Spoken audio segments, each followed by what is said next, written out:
सभी छोटे बड़े श्रोताओं को सुनीता भटनागर का प्यार भरा नमस्कार। ऑडियो स्टोरीज के हमारे चैनल कहानी जगत में आप सभी का स्वागत है। हिंदी कहानियों की श्रृंखला में आइए आज सुनते हैं अनवर सुहैल जी द्वारा रचित कहानी 11 सितंबर के बाद। 11 सितंबर के बाद करीमपुरा में एक ही दिन एक साथ दो बातें ऐसी हुई जिससे चिपकू तिवारी जैसे लोगों को बदकही का मसाला मिल गया।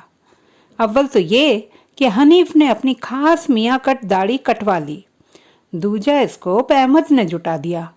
जाने उसे क्या हुआ कि वह दंत निपोरी छोड़कर पक्का नमाजी बन गया और उसने चिकने चेहरे पर बेतरतीब दाढ़ी बढ़ानी शुरू कर दी। दोनों ही मुकामी पोस्ट ऑफिस के मुलाजिम थे। अहमद एक प्रगतिशील युवक अनायास ही घनघोर नमाजी कैसे बना? हनीफ ने दाढ़ी क्यों कटवाई? सन 84 के दंगों के बाद सिखों ने अपने केश क्यों कुतरवाए? अहमद आज इन सवालों से जूझ रहा है। अहमद की चिंताओं को कुमार समझ न पा रहा था। कल तक तो सब ठीक ठाक था, आज अचानक अहमद को क्या हो गया? वे दोनों ढाबे पर बैठे चाय की प्रतीक्षा कर रहे थे। कुमार उसे समझाना चाह रहा था, छोड़ यार अहमद दुनियादारी को, बस वेट एंड वॉच, जो होगा ठीक ही होगा। वो बात नहीं है यार, कुछ समझ में नहीं आता कि क्या किया जाए। अहमद उसी तरह तनाव में था। जाने कब तक हम लोगों को वतन परस्ती का सबूत देने के लिए मजबूर किया जाता रहेगा। कुमार खामोश ही रहा। वे दोनों 34-35 साल के युवक थे। करीमपुरा से दोनों एक साथ पोस्ट ऑफिस काम पर आते। ऑफिस में अक्सर लोग उन्हें एक साथ देखकर मजाक करते थे, अखंड भारत की एकता के नमूने। अहमद का दिमागी संतुलन गड़बड़ाने लगा। अब मुझे लगने लगा है कि मैं इस मुल्क में एक किराएदार की हैसियत से रह रहा हूँ, समझे कुमार, एक किराएदार की तरह। यही तो बात हुई थी उन दोनों के बीच। फिर जाने क्यों अहमद के जीवन में अचानक बदलाव आ गया। हनीफ के बारे में अहमद सोचने लगा। पोस्ट ऑफिस की डाक थैलियों को बस स्टैंड तथा रेलवे स्टेशन पहुंचाने वाला रिक्शा चालक हनीफ। बावक्त पंचगाना नमाज अदा करना और लोगों में बेहद खुलूस के साथ पेश आना उसकी पहचान है। पीर बाबा की मज़ार पर हर जुमेरात वह फातिहा दरूद पढ़ने जाता है। अहमद को अक्सर धार्मिक मामलात में वही सलाह मशवरा दिया करता था।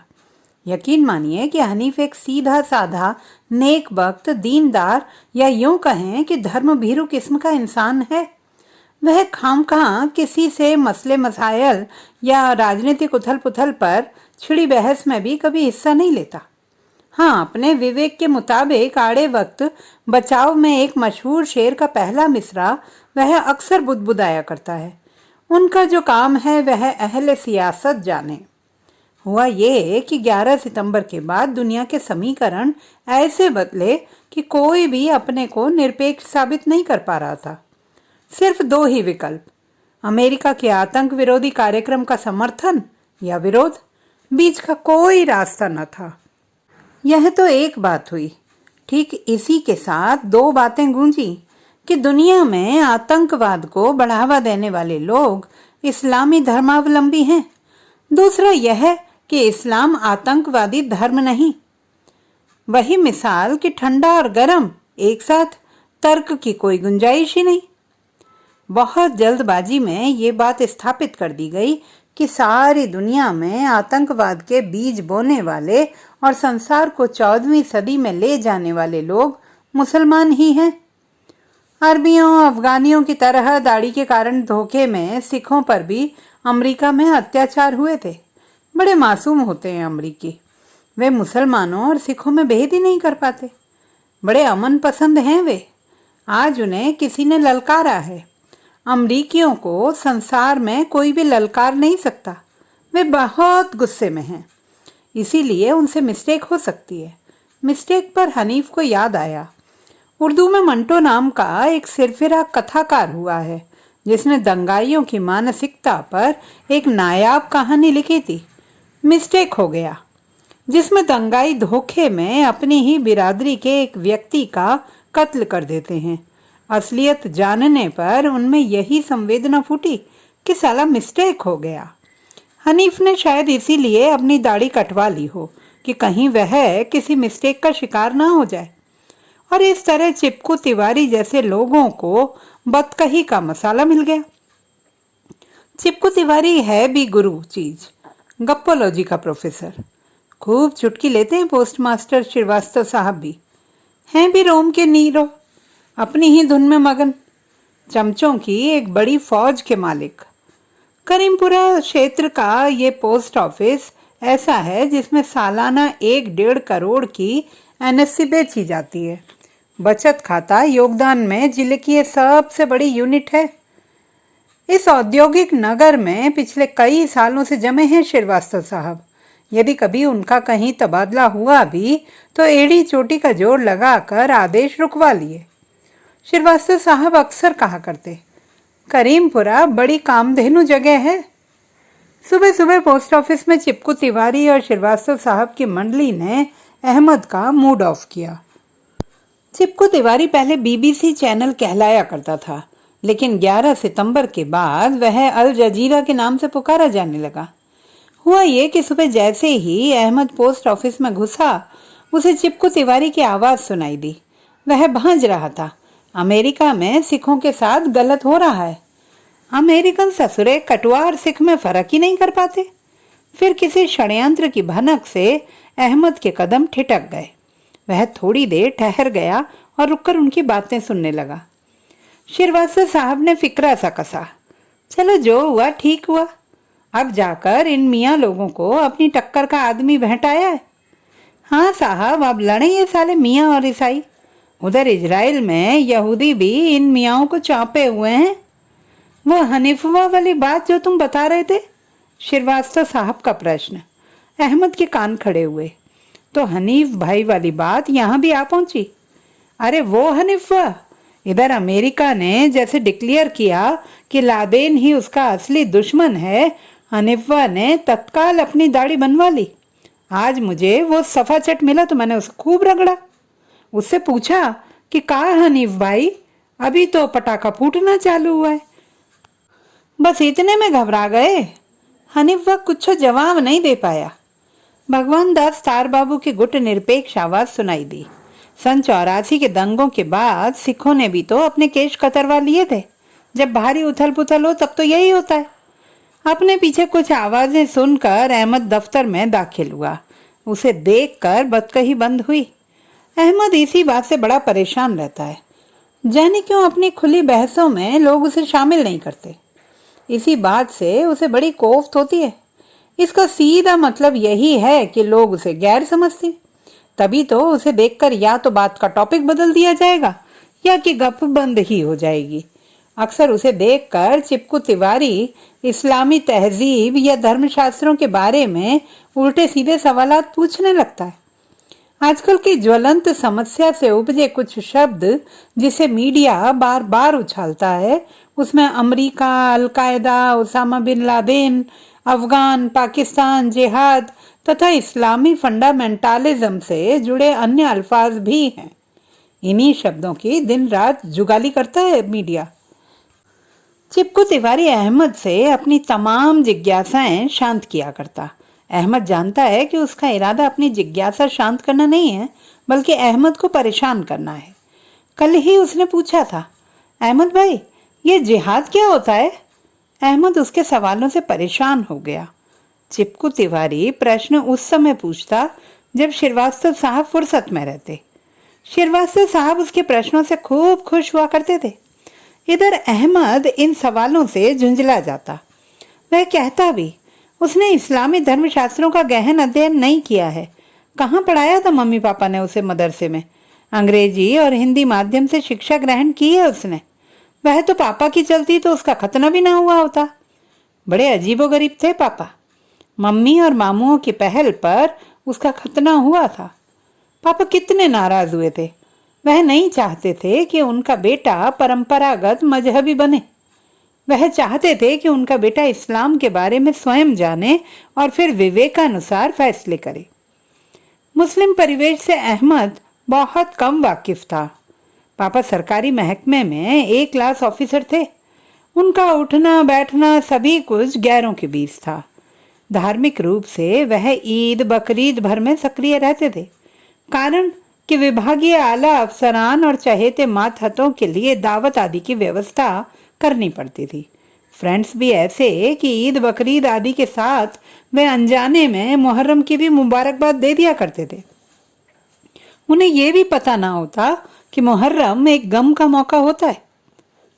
मम्मी को पापा की ये आजाद ख्याली फूटी आंख न भाती। मम्मी उन्हें समझाया करती, पापा हंस देते। आखिरी वक्त में क्या खाक मुसलमान होंगे। वाकई वे मरने को मर गए, किंतु ईद बकरीद के अलावा किसी तीसरी नमाज के लिए उन्हें समय न मिलना था न मिला। उस हिसाब से अहमद कुछ ठीक था। वह जुमा की नमाज अवश्य अदा किया करता था। मम्मी की टोका टाकी के बाद धीरे धीरे उसने अपनी जिंदगी में यह आदत डाली थी। निकाह के बाद कुलसुम की खुशियों के लिए वह अब रोजा भी रखने लगा था। अहमद के पापा एक आज़ाद ख्याल मुसलमान थे। वह अक्सर अल्लामा इकबाल का एक मशहूर शेर दोहराया करते थे, कौम क्या है, कौमों की इमामत क्या है, इसे क्या जाने ये दो रकअत के इमाम। चूंकि मम्मी एक पक्के मजहबी घराने से ताल्लुक रखती थी, इसलिए पापा की दाल न गल पाती। कहते हैं कि दादा जान को पापा के बारे में इल्म था कि उनका ये बेटा मजहबी नहीं है, इसलिए बहुत सोच विचार कर वे एक मजहबी घराने से बहू लाए थे ताकि खानदान में इस्लामी परंपराएं जीवित बची रहें। अहमद के पापा एक कामयाब वकील थे। काफ़ी धन कमाया उन्होंने। कहते भी थे कि अगर कहीं जन्नत है तो वह झूठों के लिए नहीं है, इसलिए वहाँ के ऐशो इशरत की क्या लालच पालें। सारे वकील संगी साथी तो वहाँ जहन्नुम में मिल ही जाएंगे, अच्छी कंपनी रहेगी। इस दलील के साथ वह एक जोरदार ठहाका लगाया करते थे। एक सड़क हादसे में उनका इंतकाल हुआ था। तब अहमद स्नातक स्तर की पढ़ाई कर रहा था। छिन्न भिन्न हो गई थी जिंदगी। उस बुरे वक्त में मामूओं ने मम्मी और अहमद को संभाल लिया था। ऐसे स्वतंत्र विचारों वाले पिता का पुत्र था अहमद, और उसे चिपकू तिवारी वगैरह एक कठमुल्ला मुसलमान मानकर सताना चाहते थे। इसीलिए अक्सर अहमद का दिमाग खराब रहा करता। वह कुमार से कहा भी करता, कुमार भाई मैं क्या करूं? तुमने देखा ही है कि मेरी कोई भी अदा ऐसी नहीं है कि लोग मुझे एक मुसलमान समझे। तुम्हें और मुझ में कोई अंतर कर सकता है क्या? मैं ना तो दाढ़ी रखता हूँ और ना ही दिन रात नमाजें ही पढ़ा करता हूँ। तुमने देखा होगा कि मैंने कभी सरकार अथवा हिंदुओं को कोसा नहीं कि इस मुल्क में मुसलमानों के साथ अन्याय किया जा रहा है, जबकि उल्टे मैंने यही पाया कि मुसलमानों की बदहाली का कारण उनकी अशिक्षा और दकियानुसीपन है। 4 पैसे पास आए नहीं कि खुद को नवाबों शहंशाहों का वंशज समझने लगेंगे। बच्चों के पास कपड़े हों या ना हों, स्कूल से उन्हें निकाल दिए जाने की नोटिस मिली हुई हो, इसकी कोई चिंता नहीं। सब प्राथमिकताएं दरकिनार। घर में बिरयानी बननी ही चाहिए, वरना इस कमाई का क्या मतलब। तालीम के नाम पर वही मदरसे और काम के नाम पर तमाम हुनर वाले काम। कम उम्र में विवाह और फिर वही जिंदगी के मसले। फिर भी लोग मुझे अपनी तरह का क्यों नहीं मानते? कुमार अहमद के प्रश्नों को सुनकर चुप लगा गया। वह क्या जवाब देता? ठीक इसी तरह अहमद चिपकू तिवारी के प्रश्नों का क्या जवाब देता? वह हिंदू मिथकों, पुराण कथाओं और धर्मशास्त्रों के बारे में तो आत्मविश्वास के साथ बातें कर सकता था, किंतु इस्लामी दुनिया के बारे में उसकी जानकारी लगभग सिफर थी। मुझे एक मुसलमान क्यों समझा जाता है, जबकि मैंने कभी भी तुमको हिंदू वगैरह नहीं माना? मुझे एक सामान्य भारतीय शहरी कब समझा जाएगा? अहमद की आवाज में दर्द था। कल की ही तो बात है। वे दोनों आदतन बस स्टैंड के ढाबे में बैठे चाय की प्रतीक्षा में थे। दफ्तर से चुराए चंद फुर्सत के पल। यही तो वह जगह है जहां वे दोनों अपने दिल की बातें किया करते थे। चाय वाला चाय लेकर आ गया। अहमद की तंद्रा भंग हुई। अंबिकापुर से सुपर आ गई थी। बस स्टैंड में चहल पहल बढ़ गई। सुपर से काफी सवारियां उतरती हैं। करीमपुर चूंकि इलाके का व्यापारिक केंद्र है, अतः यहाँ सदा चहल पहल रहती है। चाय का घूंट भरते कुमार ने अहमद को टोका, तुम इतनी जल्दी मायूस क्यों हो जाते हो? क्या यही अल्पसंख्यक ग्रंथि है जिससे मुल्क के तमाम अल्पसंख्यक प्रभावित हैं? कैसे बताऊं कि बचपन से मैं कितना प्रताड़ित होता रहा हूं। अहमद सोच के सागर में गोते मारने लगा था। जब मैं छोटा था तब सहपाठियों ने जल्दी ही मुझे एहसास करा दिया कि मैं उनकी तरह एक सामान्य बच्चा नहीं हूँ, बल्कि एक कटुआ हूँ। वे अक्सर मेरी निकर खींचते और कहते कि अबे साले अपना कटा दिखाना, पूरा उड़ा देते हैं कि कुछ बचता भी है। स्कूल के पास की मस्जिद से जौहर के अजान की आवाज गूंजती तो पूरी क्लास मेरी तरफ देखकर हंसती। जितनी देर अजान की आवाज आती रहती मैं असामान्य बना रहता। इतिहास का पीरियड उपाध्याय सर लिया करते थे।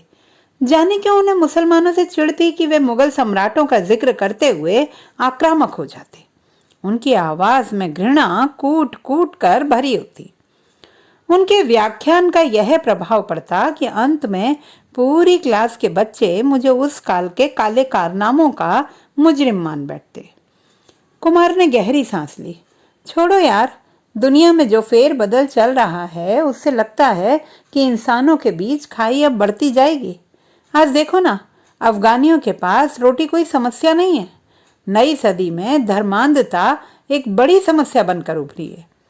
अहमद बेहद दुखी हो रहा था। कुमार ने माहौल नरम बनाने के लिए चुटकी ली। अहमद, सुपर से आज पूंछ वाली मैडम नहीं उतरी? लगता है उन्हें महीने के कष्ट भरे 3 दिनों का चक्कर तो नहीं?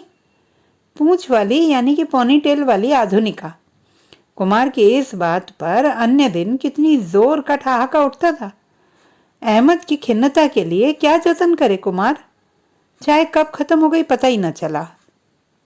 ढाबे के बाहर पान गुमटी के पास वे कुछ देर रुके। अहमद ने सिगरेट पी, कुमार ने पान खाया। अहमद जब तनाव में रहता है तब वह सिगरेट पीना पसंद करता है। उसके सिगरेट पीने का अंदाज भी बड़ा आक्रामक हुआ करता था। वह मुट्ठी बांधकर उंगलियों के बीच सिगरेट फंसाकर मुट्ठी को होंठों के बीच टाइट सटा लेता। पूरी ताकत से मुंह से भरपूर धुआं खींचता। कुछ पल सांस अंदर रखकर धुआं अंदर के तमाम गली कूचों में घूमने भटकने देता। फिर बड़ी निर्दयता से होंठों को बिचकाकर जो धुआं फेफड़े सोख ना पाए हों उसे बाहर निकाल फेंकता। कुमार ने उसके सिगरेट पीने के अंदाज से जान लिया कि आज अहमद बहुत टेंशन में है। वे दोनों चुपचाप पोस्ट ऑफिस में आकर अपने अपने जॉब में व्यस्त हो गए। अहमद को कहाँ पता था कि उसके जीवन में इतनी बड़ी तब्दीली आएगी। वह 13 सितंबर की शाम थी। अहमद घर पहुंचा, देखा कि कुलसुम टीवी से चिपकी हुई है। कुलसुम टीवी पर समाचार सुन रही है। आश्चर्य, घनघोर आश्चर्य, ऐसा कैसे हो गया? अहमद ने सोचा। कुलसुम को तो समाचार चैनलों से कितनी नफरत है। वह अक्सर अहमद को टोका करती थी, जब आप अखबार पढ़ते ही हैं तो आपको समाचार सुनने की क्या जरूरत है? इससे अच्छा है कि आप कोई धारावाहिक ही देख लिया करें। पूरा दिन एक ही खबर को घसीटते रहते हैं ये समाचार चैनल। जिस तरह एक बार खाने के बाद भैंस जुगाली करती है ना, उसी तरह। जाने कहाँ से इनको भी आजकल इतने सारे प्रायोजक मिल जा रहे हैं। अहमद क्या बताता? उसे मालूम है कि खाते पीते लोगों के लिए आजकल समाचारों की अहमियत क्या है। अहमद जानता है कि समकालीन घटनाओं और उथल पुथल से कटकर रहा नहीं जा सकता। यह सूचना क्रांति का दौर है। करीमपुरा के अन्य मुसलमानों की तरह उसे अपना जीवन नहीं गुजारना। वह नए जमाने का एक सजग चेतना संपन्न युवक है। उसे मूड नहीं बने रहना है। इसीलिए वह हिंदी अखबार पढ़ता है। हिंदी में थोड़ी बहुत साहित्यिक अभिव्यक्तियां भी कर लेता है। अहमद जानता है कि मीडिया आजकल नई से नई खबरें जुटाने में कैसी भी एक्सरसाइज कर सकता है, चाहे वह डायना की मृत्यु से जुड़ा प्रसंग हो, नेपाल के राज परिवार के जघन्य हत्याकांड का मामला हो, तहलका ताबूत हो, या कि मौजूदा अमरीकी संकट। अचार, तेल, साबुन, जूता, चप्पल, गहना, जेवर, काम शक्तिवर्धक औषधियों और गर्भ निरोधक आदि के उत्पादकों एवं वितरकों से भरपूर विज्ञापन मिलता है समाचार चैनलों को। यही कारण है कि समाचार चैनल आजकल अन्य चैनलों से अधिक मुनाफा कमा रहे हैं। कुलसुम न्यूज सुनने में इतनी मगन थी कि उसे पता ही न चला कि अहमद काम से वापस आ गया है। कुलसुम बीबीसी के समाचार बुलेटिन सुन रही थी। स्क्रीन पर ओसामा बिन लादेन की तस्वीर उठाए पाकिस्तानी नौजवानों के जुलूस पर पुलिस ताबड़तोड़ लाठी चला रही है। अमरीकी प्रेसिडेंट बुश और लादेन के चेहरे का मिला जुला कोलाज इस तरह बनाया गया था कि ये जो लड़ाई अफगान की धरती पर लड़ी जानी है वह दो आदमियों के बीच की लड़ाई हो। सनसनीखेज समाचारों से भरपूर वह एक बड़ा ही खतरनाक दिन था। अहमद कुलसुम के बगल में जा बैठा। कुलसुम घबराई हुई थी। ऐसे ही बाबरी मस्जिद विध्वंस के समय कुलसुम घबरा गई थी। आज भी उसका चेहरा स्याह था। कुलसुम किसी गहन चिंता में डूबी हुई थी। अहमद ने टीवी के स्क्रीन पर नजरें गड़ाईं। वहां उसे बुश लादेन की तस्वीरों के साथ चिपकू तिवारी और श्रीवास्तव साहब के खिल्लियां उड़ाते हुए चेहरे नजर आने लगे। उसे महसूस हुआ कि चारों तरफ चिपकू तिवारी की सरगोशियां और कह कहे गूंज रहे हैं। अहमद का दिमाग चकराने लगा। जब कुलसुम ने अहमद की ओर देखा तो वह घबराकर उठ खड़ी हुई। उसने तत्काल अहमद को बाहों का सहारा देकर कुर्सी पर बिठाया। फिर वह पानी लेने किचन में चली गई। पानी पीकर अहमद को कुछ राहत मिली। उसने कुलसुम से कहा, जानती हो, सन 84 के दंगों के बाद अपने पुराने मकान के सामने रहने वाले सिख परिवार के तमाम मर्दों ने अपने केश कुतरवा लिए थे। कुलसुम की समझ में कुछ न आया। फिर भी उसने पति की हाँ में हाँ मिलाई। हाँ, परमजीते के भाई और बाप दाढ़ी बाल बन जाने के बाद पहचान ही में ना आते थे। बड़ी थू थू मची है कुलसुम चारों तरफ। हर आदमी हमें लादेन का हिमायती समझता है। हम उसकी लाख मजम्मत करें कोई फर्क नहीं पड़ता। अहमद की आवाज़ हताशा से लबरेज थी। अचानक अहमद ने कुलसुम से कहा, मगरिब की नमाज का वक्त हो रहा है, मेरा पैजामा कुर्ता और टोपी तो निकाल दो। कुलसुम चौंक पड़ी। आज उसे अपना अहमद डरा सहमा और कमज़ोर सा नज़र आ रहा था। तो दोस्तों, ये थी हमारी आज की कहानी। आपको कैसी लगी कमेंट बॉक्स में लिखना ना भूलें। चैनल को सब्सक्राइब करें, लाइक करें और मित्रों के साथ शेयर करें।